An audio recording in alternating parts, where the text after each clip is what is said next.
bones are deteriorating too young. God never meant bones to deteriorate as young as they are deteriorating today. The Hunzas that live in the Himalayan mountains, they're known for their elderly people to live long lives, healthy lives. In fact, they play polo on the back of horses, and sometimes the over 50s play the under 50s, and sometimes the over 50s win. Another game they love is volleyball, and same thing. The over 50s are as fit and as strong as the younger 50s. Their bones are not deteriorating, and they don't drink cow's milk every day. So what I'd like to look at today is, why does osteoporosis happen? Why are bones getting brittle and thin and breaking when people really aren't that old, especially when some of the cultures we see that this is not happening in the bones. So Newton's third law of motion states that to every action there's an equal and an opposite reaction. Why? Why is this happening? To understand why it's happening, we need to look at what bones are made of. And bones are not made of calcium. Bones are made of 12 minerals and 64 trace minerals. What are those minerals? So bones are made of boron, they're made of calcium, they're also made of chromium and iron, magnesium, manganese, selenium, silica and sulfur, and potassium, phosphorus and zinc. This is what bones are made of, and 64 trace. In his book The Calcium Lie, Dr. Robert Thompson, his story is very interesting. He was a GP getting frustrated because people weren't getting better. Drug medication just seemed to manage. It didn't heal people. And I do find some of the doctor friends I have, they said it is very frustrating because they realise that drug medication is not healing people. It can bring relief, it certainly can bring relief, but it doesn't heal. And we know that drugs don't heal disease, they just change the form and location of disease. And remember, we're not talking about a crisis. Drugs certainly can save a life in a crisis. Now we're talking about disease. So Dr. Robert Thompson was very challenged by this. He was thinking of changing professions, but 7 years is a long time and a lot of money to just throw it away. So he did a nutrition course. And when he studied nutrition, his eyes were opened. He said in his book, we learn this in med school, but it's sort of just touched on lightly. And I don't really agree with the way exams happen today. It's like cramming the information in just to basically produce it in an exam. No, bones are not made of calcium. They're made of 64 trace minerals and 12 main minerals.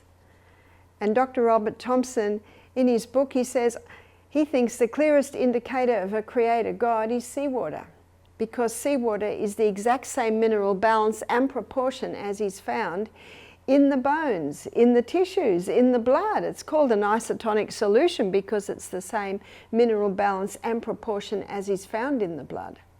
So we're going to make a list of what bones need. And I'd encourage everyone to get the book The Calcium Lie, because he really opens your eyes on what the body's made of and what it needs. So it's not rocket science that that's what bones need, right there. So where are we going to find that? We will find it in Celtic salt. Yes, the good news is you don't have to drink seawater. There's no need to drink seawater, and we don't want to drink seawater. It's not very nice. Doesn't it make you go mad?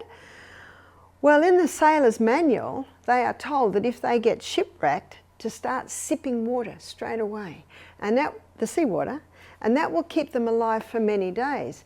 But if they don't drink any seawater for 3 days, then drink a whole cup, it causes a massive imbalance in the body because they are now dehydrated and this mineral rich concentration has just come in, yes, that will cause them to go mad.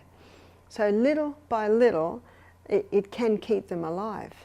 And did you know that in the war, the Navy used to transfuse with seawater? So the Celtic salt. Seawater has 92 minerals, Celtic salt has 82 minerals. What about the Himalayan salt?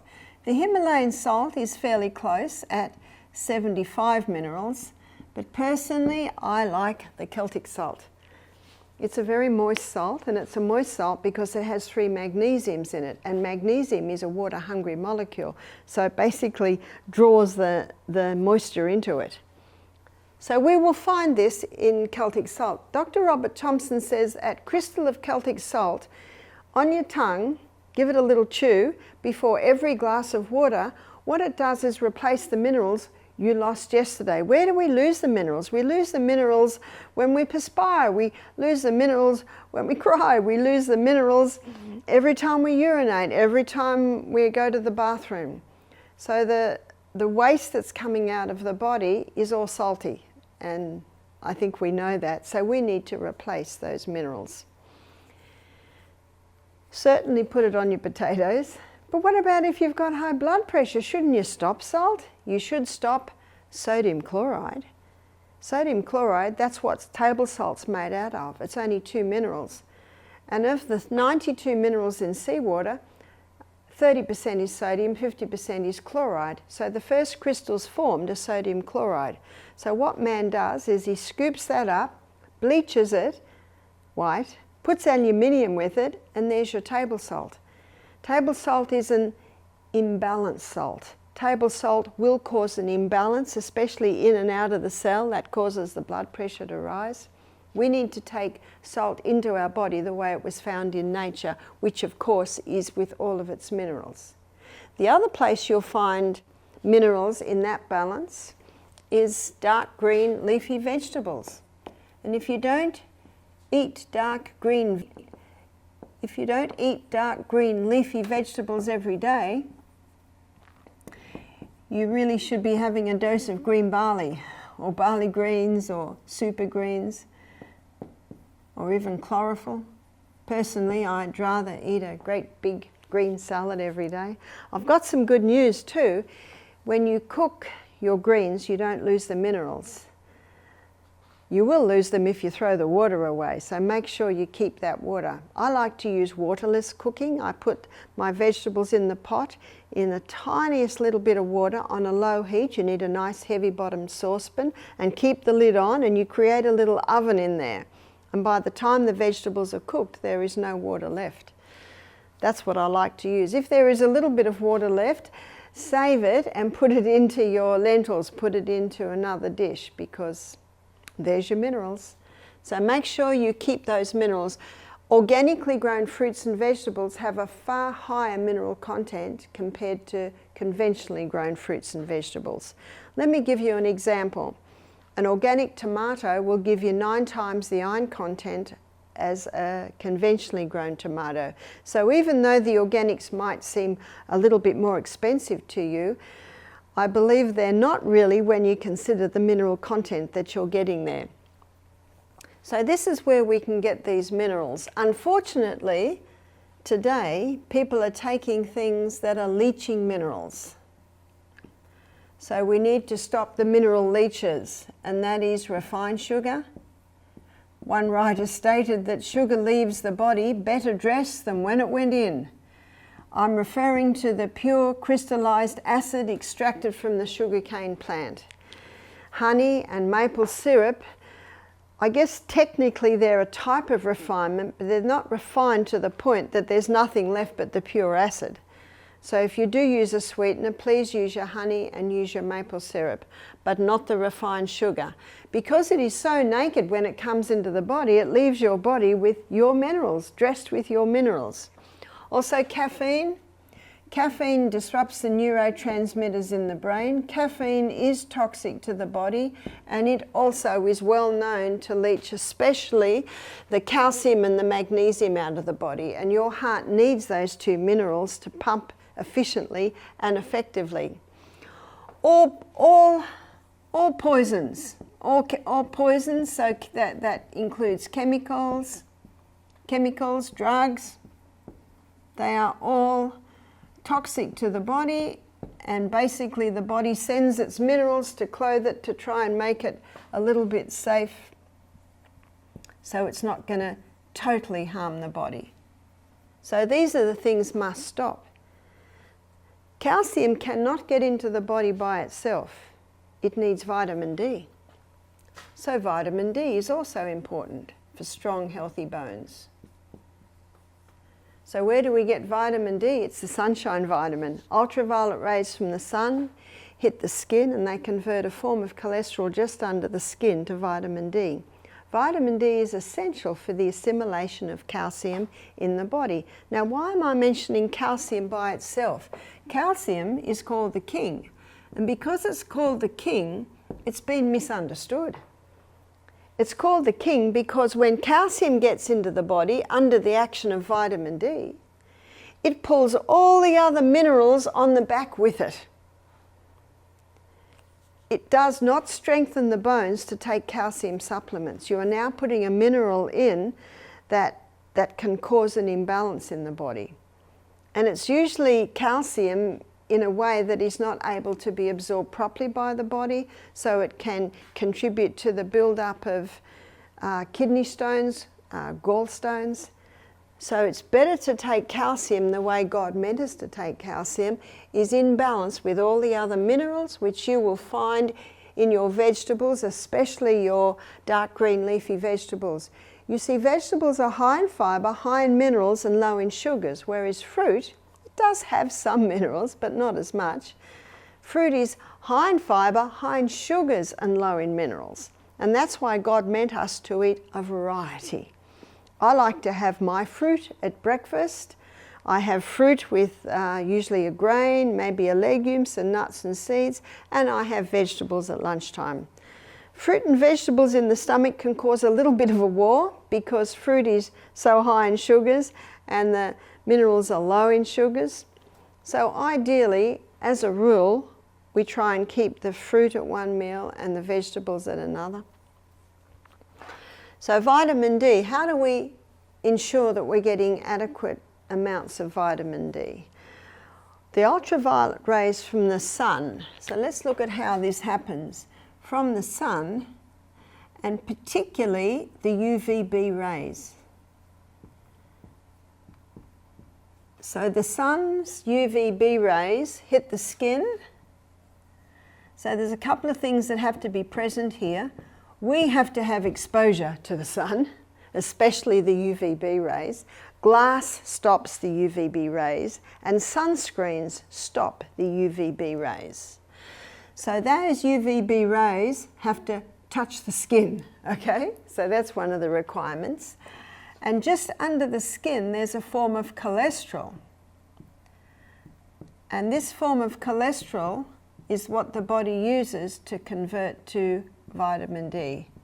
So here's another thing that must be present, and that is good amounts of cholesterol. If someone's on cholesterol-lowering medication, they can have a deficiency in cholesterol and maybe not be able to make adequate vitamin D.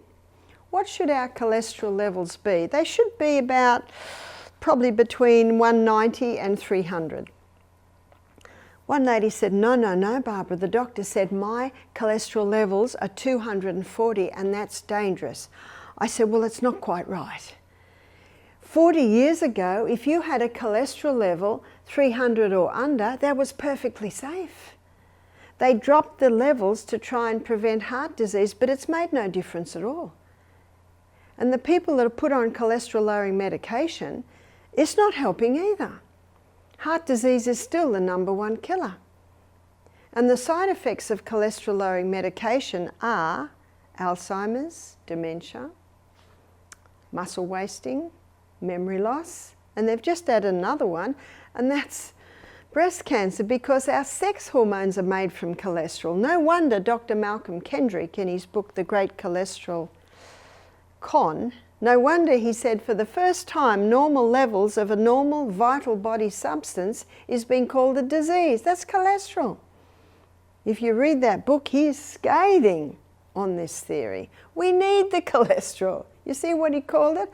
A vital body substance.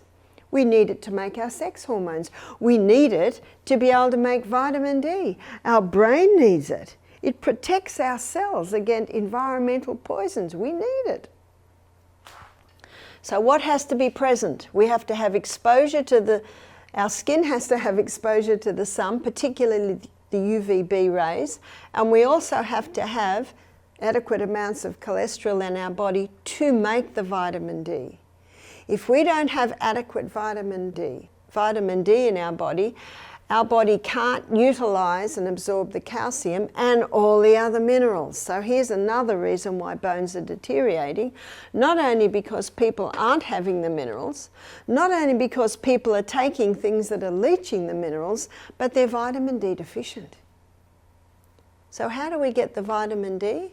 We go out in the sunshine.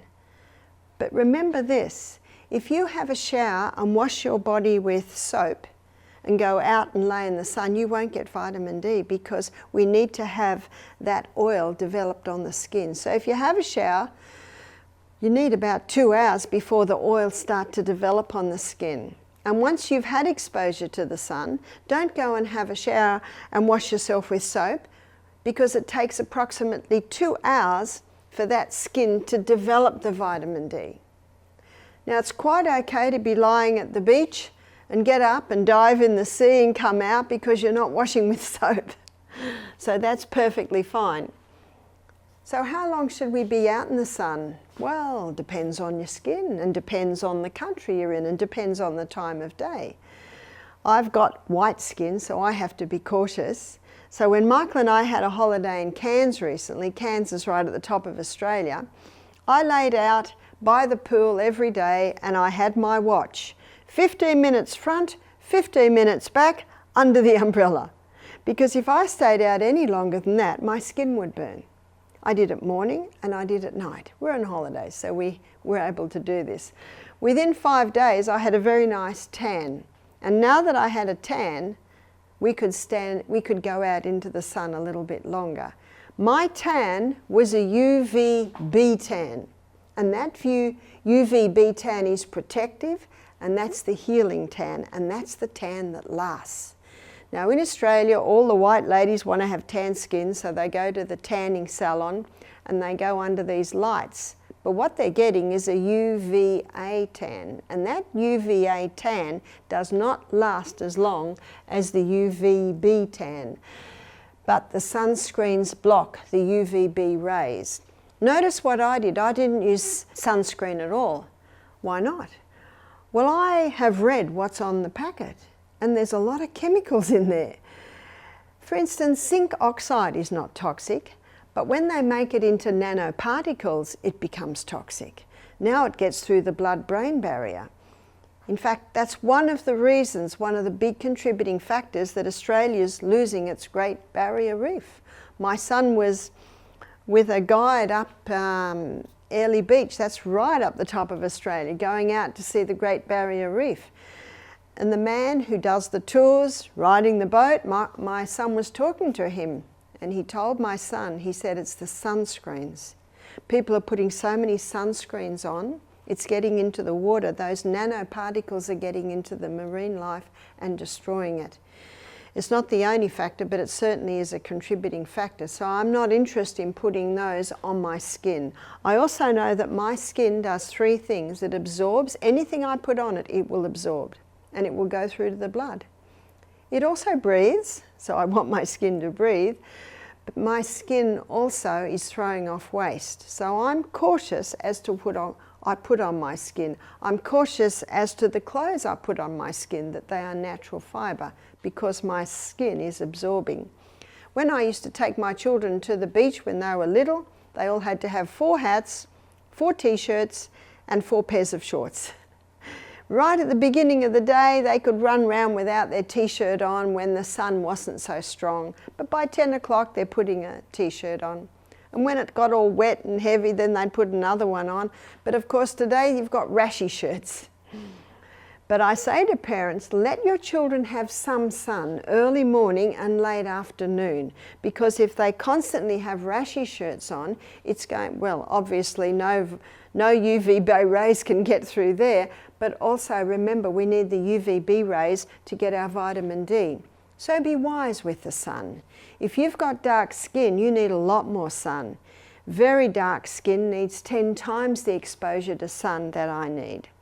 Our exercise coordinator, Howard, he's Dutch Indonesian and his wife is English Samoan. They've got 2 boys, so they have dark skin from both sides. It's not really, really dark, it's probably mid-dark. Well, they mow the lawn with no shirt on and they've got these most beautiful golden tan skins. That tan gives a protection against the sun. Well, what about skin cancer? Well, we've been living under the sun for thousands and thousands of years. Skin cancer only really appeared when people started being exposed to chemicals. Absolutely, if you burn your skin 6 to 10 times in your lifetime, you can double your risk of skin cancer. Burning the skin damages the skin, absolutely. So if you're going to be out in the sun for long periods, please wear a hat and please cover with long thin cotton shirts, long thin skirt or long skin pants. But you have to protect that skin against being burnt when the sun is in the highest part of the day. That's when it's the hottest and it's actually the most uncomfortable to be out there. That's common sense. So that's what we need to get our vitamin D. If vitamin D levels are low, that person may need to take a vitamin D supplement initially to get it up. In fact, I do suggest you aim for higher than the recommended daily allowance because vitamin D is essential in the body. There are 2,500 receptor sites on the DNA for vitamin D. You can't heal without it. But we're talking about bones. If you want strong bones, you've got to get that vitamin D. Your bones need to be strengthened. So this is what else bones need. They need strength. And strength comes, the most powerful strength exercises or weight-bearing exercises are defying gravity exercises.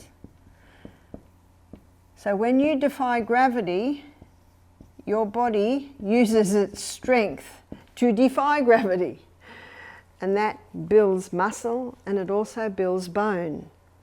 Rebounding is one of the best strength or weight-bearing exercises there is, because as you're leaping off the rebounder, you're using your whole body weight. So you're using your body weight as your weight-bearing.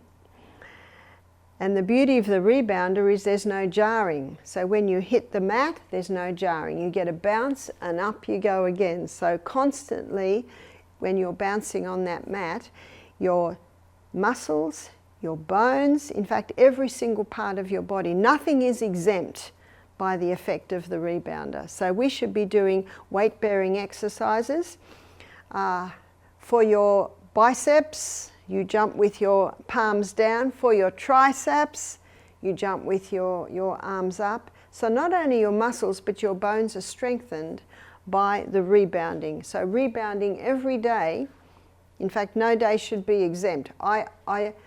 I endeavour to exercise every single day. And the beauty of the rebounder, it's in your lounge room, so rain, hail or shine outside, you can still be rebounding, doing your strength exercises. Bones get strong through use.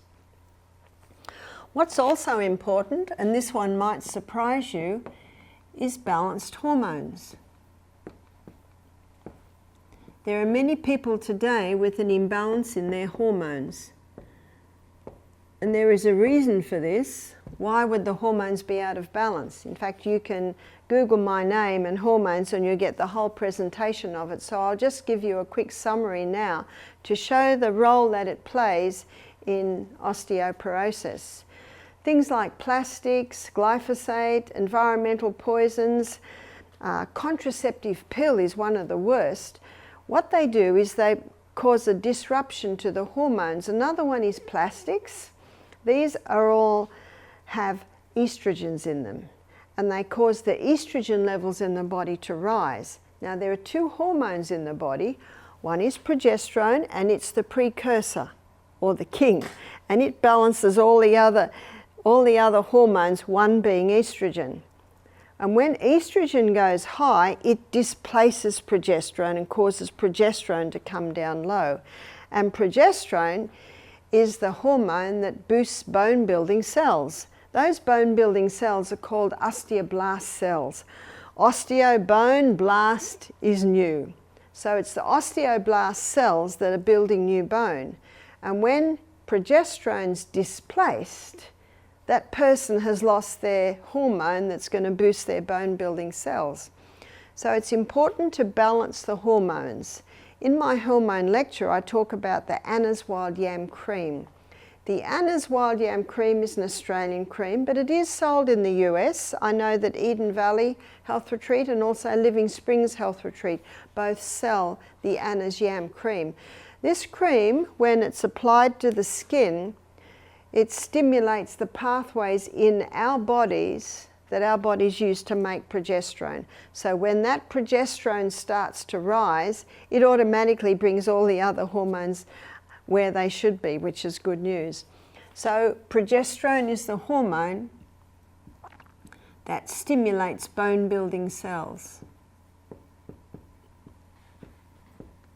We are subject today to so many environment poisons that are disrupting the hormones. Plastics, the herbicide glyphosate or Roundup, and if you're not eating organic food, you can just be about assured that the food you're eating has been tainted with that.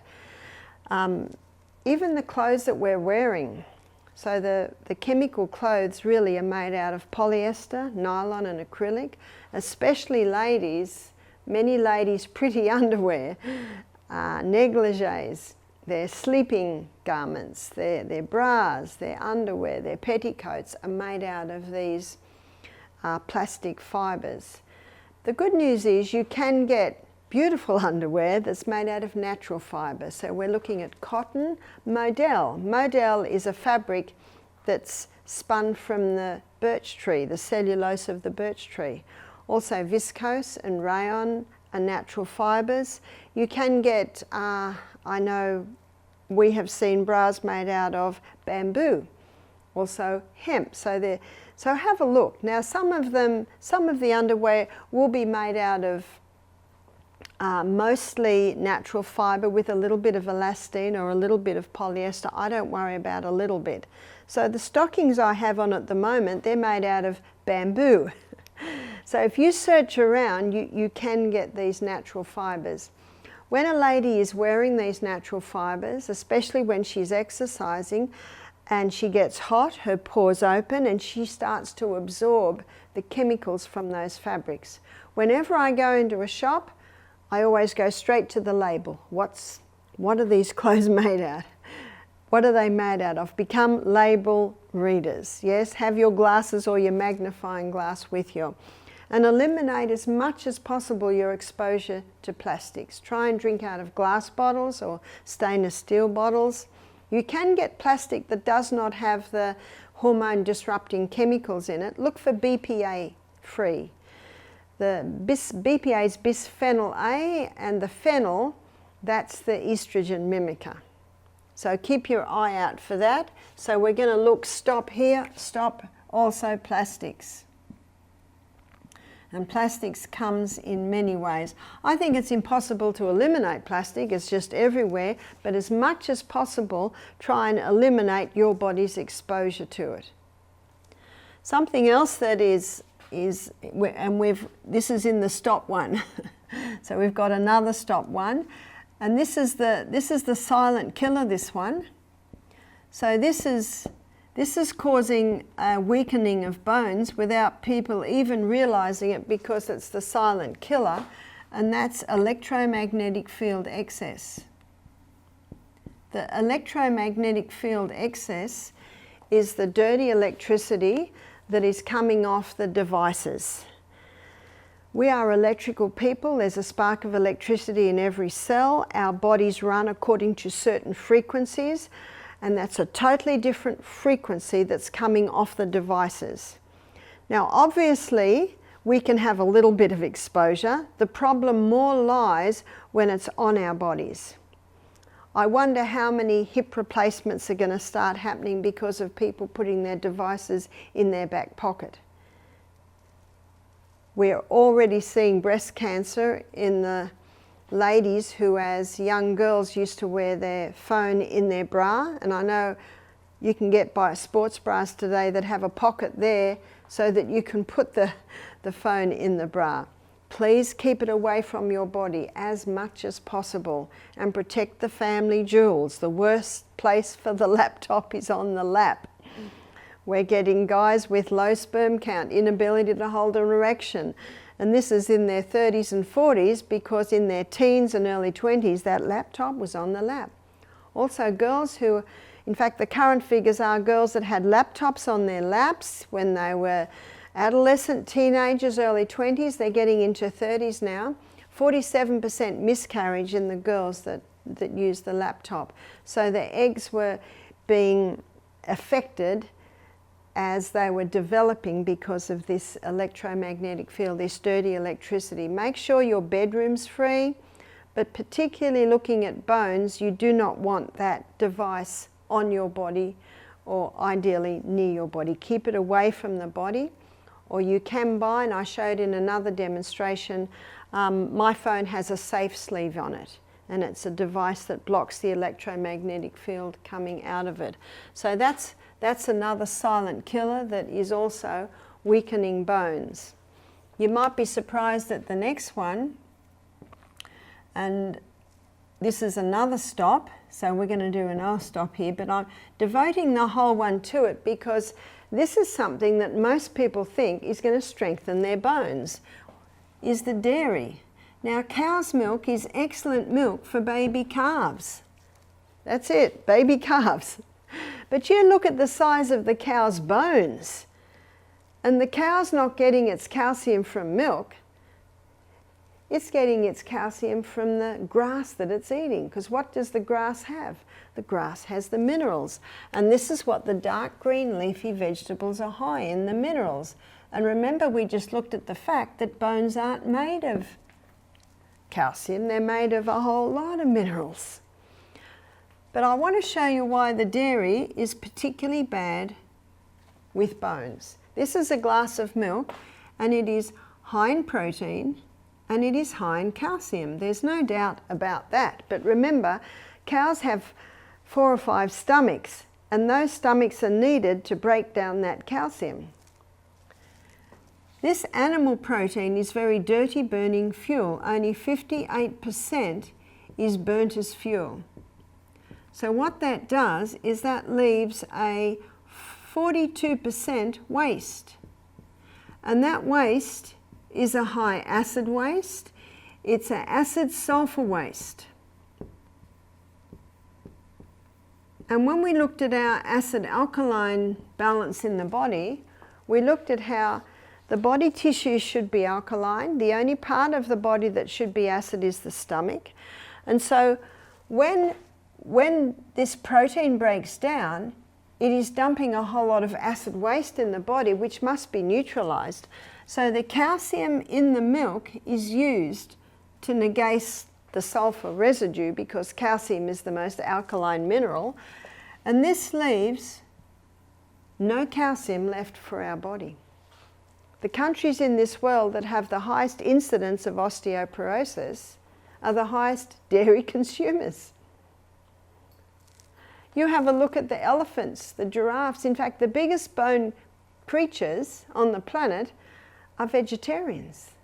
They're getting their minerals from the plants, and that's what strengthens their bones, not the cow's milk. But something else can happen here. Let's say the person's having a glass of milk, but they're also having a steak. There's more sulfur residue, not enough calcium in the milk to negate all that sulfur residue. So where is the calcium going to be taken from now? It'll be taken from our bones. And that's why the dairy must stop. We're the only creature that drinks milk past babyhood. And we're the only creature that drinks another creature's milk. People say to me, what milk do you drink, Barbara? I say, I'm wind. I eat food. I have teeth. There's no need for milk anymore. So stop the dairy. Now, if you're a dairy lover and you've been a dairy farmer all your life and your parents were dairy farmers and their parents were dairy farmers, then it's quite possible that you can handle it a little bit better. But the best way to have it, if you are a dairy farmer and having it, is cultured. So as your yogurts, your feta cheeses. In fact, traditionally, all through the northern countries in Europe, that's how they preserved the milk. And it certainly is more digestible. You're almost getting it to the point of where the 5 stomachs of the cow gets it to. But there is really no need for it, because a plant-based diet has all the nutrients that we need. And yes, definitely the calcium and definitely the minerals, but we're getting calcium in its balanced form with all the other minerals. I'd like to look at one other point, and that is teeth. Teeth are the only exposed bones in the body. And just as if a bone breaks, it'll heal, teeth can heal. Holistic Dental is a book written by Nadine Artemis. And Nadine Artemis, she presents some fascinating things. She looks pretty much at what I've looked at here, but she goes a little bit further with the teeth, which are the only exposed bone in our body, and they should not be deteriorating. And if they do have a little decay, they have the ability to heal themselves, as every other body tissue does. So why aren't they healing? Maybe they haven't been given the right times, or they have not been given the right conditions. And she calls these 2 superfluids. So what are your 2 superfluids? And these 2 superfluids are constantly bathing the teeth and nourishing the teeth. One is the internal. So the internal fluid would be your blood and your lymph. And remember what the lymph does, it sweeps away waste from the tissues. And remember what the blood does, it comes along with the nutrition, it comes along with the oxygen, it comes along with the water, the white blood cells. So this internal fluid is bathing from the inside. And your external fluid is your saliva. Now both the internal fluid and the external fluid, their quality is totally dependent on fresh air, sunshine, not taking anything in that will harm it, going to bed early, exercising every day, having a nourishing diet, having food that has the quality, the ingredients to build a healthy body, drinking adequate water. If you don't drink adequate water, that saliva does not have the ability to bathe, soothe, nourish and heal. And also trust in divine power. Why trust in divine power? Trust in divine power takes into consideration stress, takes into consideration the spiritual, emotional and mental aspects of disease. Stress inhibits healing. Stress, worry, anxiety interrupts with all body processes, and I think that's not a surprise to anyone. So we need to be sure that our internal and external fluids are of the top quality to allow our teeth to heal. But something else that is causing teeth to deteriorate, and that is food caught between the teeth. As one dentist said, only floss the teeth that you want to keep. And I'm going to take your minds way, way back to another lecture where I talk about the true cause of disease. And remember I talked about whenever damage happens, our own microorganisms can change into bacteria and become the cleanup team. Well, when food is caught between the teeth, it basically starts to rot. So what happens then is what causes it to rot is in that moist environment. You've got so many microbes in your mouth, they're coming along to clean it up. And as the bacteria and the yeast start to break down that food between the teeth, they give off a waste, and that waste has the ability to start eating away at the enamel on the teeth. So make sure after every meal you rinse your mouth. Rinse your mouth very well. You can rinse it with seawater. You can rinse it with a mixture of sodium bicarbonate water and floss those teeth. Keep them clean. Wow, won't we save a fortune not having to go to the dentist because you're keeping your teeth clean, especially before you go to sleep at night, because by morning, wow, those microorganisms have had a party in there. And they've been able to have a lot of food in between those teeth, and they also have the ability to damage those the dentine that covers the teeth. So very important to rinse, very important to floss. In fact, both of these are even more important than cleaning with a toothbrush, but also oil pull. What's oil pulling? So oil pulling is using coconut oil. It's putting the oil in your mouth and it's swishing. You swish, swish. You might swish for 10, rest for 10, swish for 10 seconds, rest for 10 seconds. It's called oil pulling because it can pull waste out of the tongue. It can pull waste out of the glands under the tongue. It can pull waste out of the blood vessels under the tongue, and then you release that oil out on the grass. Don't release it down the plug hole or you'll plug up your plumbing. And take some water with you and rinse again and release that out.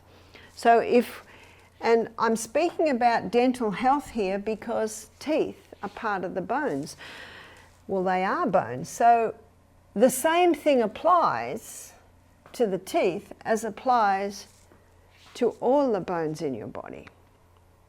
Teeth should not be deteriorating, and it's expensive business, dentistry, isn't it? And remember, if you have a little bit of decay, then it's important that you rinse and floss after every meal, that you oil pull maybe a couple of times a day.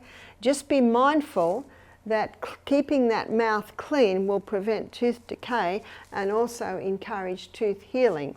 But the healing of the tooth comes from the superfluids, the internal blood and lymph and the external fluid.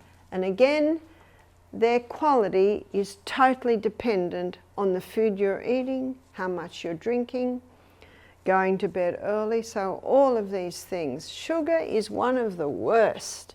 Because you know what sugar does? It just feeds all those little microbes that are breaking down the things that are caught between your teeth. So those sugary drinks are particularly damaging to the teeth. One of the best things to eat is an apple. Your teeth and your mouth need crunchy things. So with a refined diet today, there's hardly any crunch, have you noticed? But apples require you to crunch, and when you crunch, that is strengthening the teeth, it is strengthening the jaws, it is strengthening the gums. No wonder the old saying says an apple a day keeps the doctor away. So get used to crunchy things. Every day we should have salad. So at lunchtime we always have a salad. Celery is particularly good, and carrots at crunching in the mouth. Children love raw carrots. Cucumbers, all of those crunchy foods, they're strengthening the gums, strengthening the teeth, and they are also strengthening the jaws. This explains why breastfeeding is so important for children, because for babies, because when babies breastfeed, it takes a lot of work to get the milk out of the breast, but that hard work that the baby does, it strengthens the jaw. It causes the roof of the mouth to form properly with that tongue pressing against it, and it gets that jaw ready for the teeth to come through. So when you look after your bones, you are also looking after your teeth.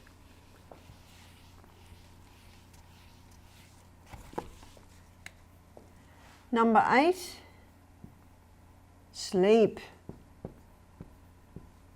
We need 8 hours every night. When we have 8 hours every night while we're sleeping, there's a cleansing happening, there's a filing system happening, there's a consolidation of all the things that we learnt through the day is happening. Sleep is of vital importance. It is underestimated in our fast society today, with most people being kept away by the devices till late at night. Please ensure that you go to sleep early every night. And those vital fluids needed for the cleansing and the renewing of the teeth, we must be having 8 to 10 glasses of water a day. 8 to 10 glasses of water in the 24-hour period ensures that your bones are getting everything they need, your teeth are getting bathed from the inside and out, and really all our bones are getting bathed by the blood and the lymph as well. So it's of the absolute importance that we be having 8 to 10 glasses of water every day. It must be pure water, best taken in little by little by little, and remember, before every glass of water have that little crystal of Celtic salt. When these basic principles are implemented, it will ensure us that we have strong bones. If we don't have strong bones, this is how you can get strong bones. If you've already got strong bones, you will keep your strong bones. So please do what you've got to do to keep those bones strong.